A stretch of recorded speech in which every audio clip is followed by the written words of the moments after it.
Chapter 12, The Bodiless Body. My friends, I see myself as one who has been granted a divine vision, a gift of insight beyond that of most men, these things coming to me through the grace of the Holy Spirit. This I know beyond any doubt. I have broken through the closed ring of mortality about me and taken possession of a deathless body. I am now an awakened soul clothed in spirit, and having drunk the waters of life in the sphere above, am more than mortal. With that, I could explain this better to your understanding, but the things which can be easily taught are of this world only, and higher things can be learned only by direct experience of the sphere of the Holy Spirit. The soul spirit is like a bodiless eye, seeing as men see visions or recall scenes from the past without the sight of the eyes.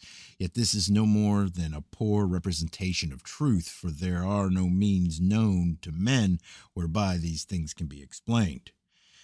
To understand fully, each man must go out from the body to the sphere above, where only the soul spirit can go, and only then can the vision of beauty and reality be seen. It seems to me that this is not achieved even by the powers of the soul spirit, great as they are, but rather that in such cases man is uplifted by the very arms of the Supreme Spirit. There appears to be two subspheres co-joined, one the lower, where form and color still manifest, and above this another where these have their origin, and this is a place of quiet, restful serenity. It is a place of unchanging stability. You ask me about the higher vision. Again, it is difficult to express myself in words. It comes as a brilliant light, but not like the blazing glare of the sun, before which men are forced to close their eyes. It is a spiritual form of light, shining only to an extent within the ability of the one granted the vision to receive it. Those who, like my own master, can drink deeply at the well of visions are lulled into a sound spiritual sleep outside the mortal body, and can remain long in the place where visions reflect reality more clearly. Such men are true illuminated ones, and they are not many. By far the greater number are deceived by the upward reflections of illusion, but because these appear as glorious visions, they accept them as reflections of truth.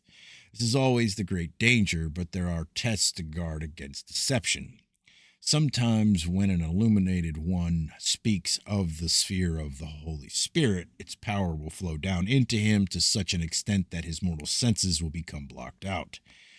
He will then appear to lose the trend of his own speech, and instead his mouth will become an outlet for the flooding channel of inspiration. Sometimes in such cases it is difficult for the listener to grasp what the illuminated one is saying, unless he too is in equal harmony with the sphere above. The words race ahead of his understanding. If sitting in darkness or gloom, it will be noticed that at such times a light or radiance surrounds the illuminated one, and it is this which establishes the reality of his spiritual elevation. Spiritual things are far more difficult to understand than earthly things, and their study requires much greater effort and discipline. That is why there are so few spiritual people. The lower mortal mind can gain only a faint insight into them through spoken words, and then only by a supreme effort of understanding. This proves too much for most people, and so spirituality goes into a decline. If the effort directed towards destructive or purposeless worldly things had been directed towards spiritual ends, the race of man would now be a race of man-gods. There are some among you who do not understand the mystery of rebirth. It means rebirth into spiritual consciousness, and this is the central secret of all time, the knowledge of which will change men into man-gods. The reborn man can bid his soul spirit go into any place he chooses, and it will be there quick as a thought. It will pass over the seas or penetrate through the denseness of the forests, not as a thing moving swiftly, but as a thing already there. The soul spirit, once freed, can rise above all denser material things, though it cannot penetrate into the upper subspheres of creation in the sphere of the Holy Spirit. Now, those of you who have experienced the power and speed of the soul spirit and examined by careful study the reality of the experience can surely understand the nature of the Supreme Spirit. If you can do these things, how much more capable will he be of doing them? Therefore, expand yourself to the utmost limit, break out of your confinement, slip away from the mortal body, and escape the shackles of space and time. Behind and beyond this, you will see the gateway at the path leading to the door of the Supreme Spirit. If, however, you prefer to imprison the soul spirit within the body and to treat it with contempt, saying, I know nothing and fear to reach out into the unknown. Wait. Ran that one off a cliff. If, however, you prefer to imprison the soul spirit within the body and to treat it with contempt, saying, I know nothing and fear to reach out into the unknown. I fear the limitless spaces, the unfathomable depths, and the boundless heights. I am afraid to seek too deeply in order to discover what I am or what I can do or what I will become. If you are numbered among those who tremble in fear, then you are not fully alive. You are already more than half dead. You can understand nothing of the truly beautiful. You cannot perceive glory, and if you love the mere mortal body so much, then you cannot really know good and are easily inclined towards the bad. Even the slumbering soul spirit can know through its dreams the joy originating from its affinity with the sphere above. It is experienced when the restlessness of the thinking mind is stilled and the joyous lilt of the heart filled with melody in the glory of a sunset. In the warm smile of love, in the confidence of a child, in the sweet scent of a garden, or in the cool caress of the wind. The cumbersome words of earth cannot describe its glory or reveal to mortal mind the majestic picture of truth. These words of mine do no more than reflect the pale shadow of the splendors of reality. Once again, I repeat, the true knowledge of the higher sphere can be gained only from personal experience through self-awakening. The soul spirit is potentially beyond spatial limitations and exists outside earthly time.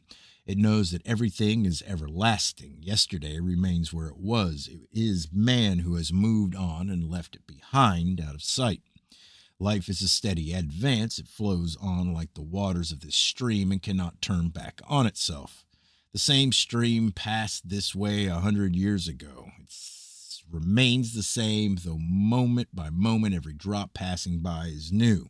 So it is that we cannot return upstream, though the waters of life, to yesterday. However, when cast upon the bank by death, no longer swept onward by the flowing stream, yesterday becomes approachable. These are vital truths known to all illuminated ones. The childish mind of the worldly man sees things in unreality. The partially awakened, while in trance or ecstasy, see reality as though through a veil. They realize that the mortal eyes see only the unreal and deceptive, but they are between two spheres, see neither clearly, and so do not see reality either. The illuminated one alone sees clearly and so knows for certainty that he is an immortal being. The discipline of the mortal teachings, when fully practiced and lived, is the first essential step towards illumination. It is only by completely eliminating his own self-centeredness that man can become aware of the communicating point within himself, whereby he can contact the reality above.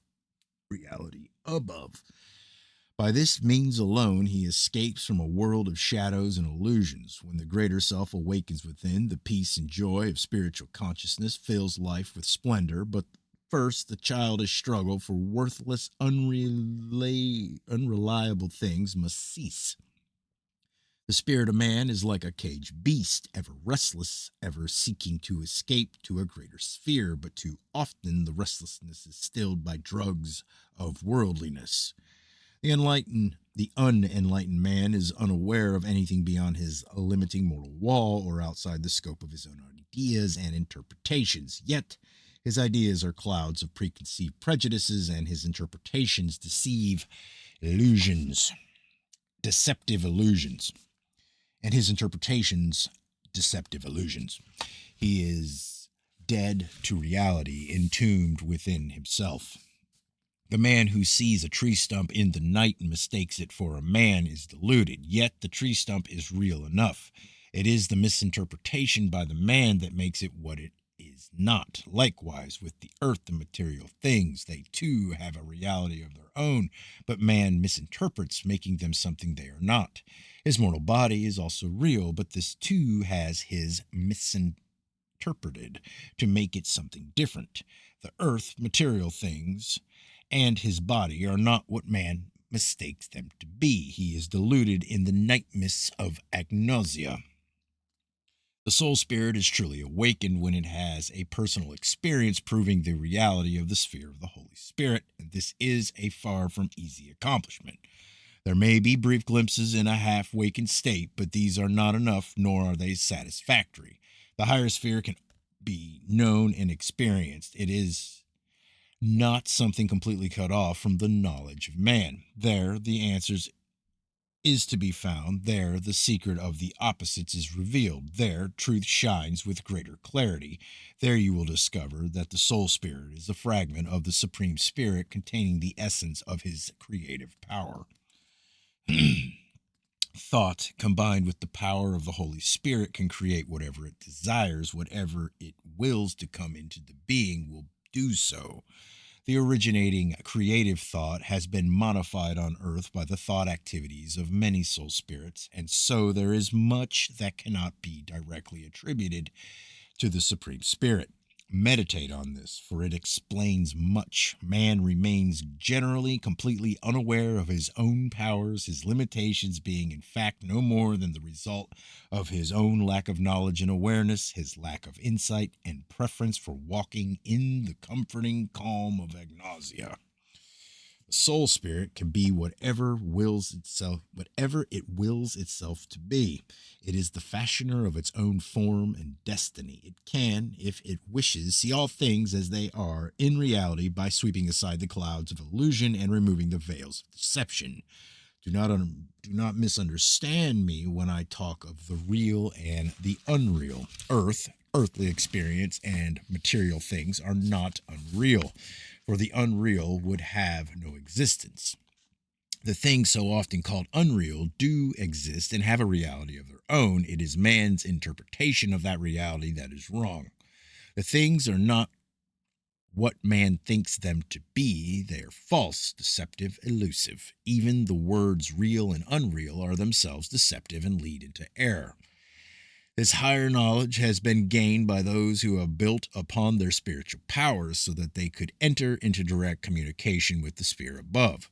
By their sacrifices and self-disciplines, they are so refined and strengthened